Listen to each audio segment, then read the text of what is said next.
everybody, it's Dr. Michele Drake at the Drake Center, and just wanted to chat with you on this first day of May about some things that we're seeing in the practice this week. We had some heat, some very hot days. Wanted to remind everyone, please be cautious with your dogs. All these awesome dog walking that's going on right now with everybody being more at stay at home right now, which I'm sure your dogs are really appreciating. But please remember a couple things. The dogs do not sweat. So they cannot cool themselves at the same quickness that we do. So be super careful about the times you're taking dogs when we have this high humidity and higher temperatures. And also the pavement check. I always recommend if there's by chance you are out a little bit later than 10 o'clock in the morning, you should put your hand on the pavement and see if it's warm, because quite often the hot pavement can cause burning to the feet. So just a couple things to be aware of. Obviously the whole car thing, I think we're all being super cautious about that, but just most dogs do not cool themselves as quickly as we do. And certainly certain breeds are especially predisposed to issues of overheating because they can't pant as quickly, and they really can't oxygenate as well because they have a more closed airway. So be extra careful with patients like this one, Jack, who's super cute, but you need to be a little more careful with brachycephalic dogs who have the more narrow airways. We have seen a couple rattlesnake bites this week, so I just want to remind you that snakes are completely out right now.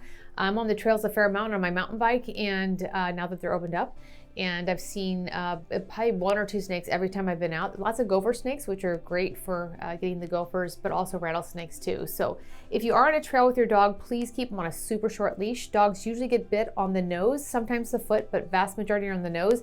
The dog simply is curious, sticks his face in there, and gets struck by the rattlesnake. So just kind of, when I'm on a trail right now, I'm just really looking 10 feet ahead all the time while I'm riding. I would encourage you to do the same thing as you're walking, and keep the dog close to you.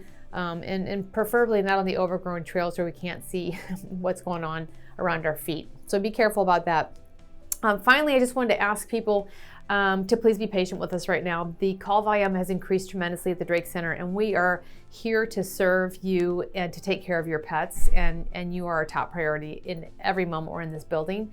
But we are a little overrun. The call volume has increased tremendously here, and we've all of a sudden gotten even busier than we were before. So we are working hard on some new systems to help with this curbside, to make it even more efficient and better service for you. So watch out for some new things coming down the pipeline, which may include an app for texting, just to be helpful and even quicker. But for right now, the most important thing that you can do for us to make sure we can get you taken care of quickly is to leave your cell phone on.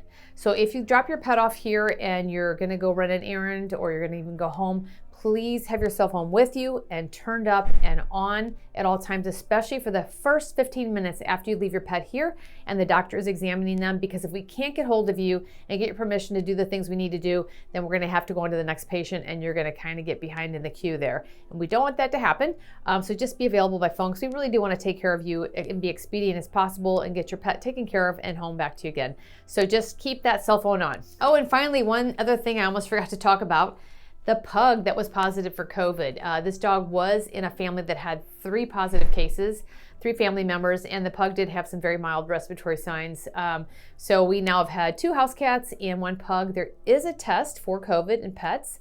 There's been over 5,000 of these run randomly on dogs and cats, and none of them were positive. But since we do have the test, other people have been doing some testing, and we've come up with 2 cats and 1 pug. But there has not been a single case of transmission from a pet to a person. So again, if you become ill in your home, we are highly recommending that someone else take care of your dog or cat during the time when you may potentially have the virus. So if you have symptoms, quickly ask someone else to help out. If it's not possible for you to have someone else help out, then the best thing to do is just wash your hands before and after you handle your pet, and keep your face. Really, you should wear a mask around your dog or cat, because we don't want them exposed. But just do your best to, social distance even with your pet if you become ill. And there is some thought that, maybe avoid the dog parks and such right now, because is it possible for one dog to another dog? I think that is so far-fetched. I'm not even going to go there with it. Most important to know is there have been a couple cases in domestic pets of households that have had COVID, but there's not been any transmission from a pet to a person. So again, I think this is of curiosity and tells us more about the virus, but is nothing to worry about.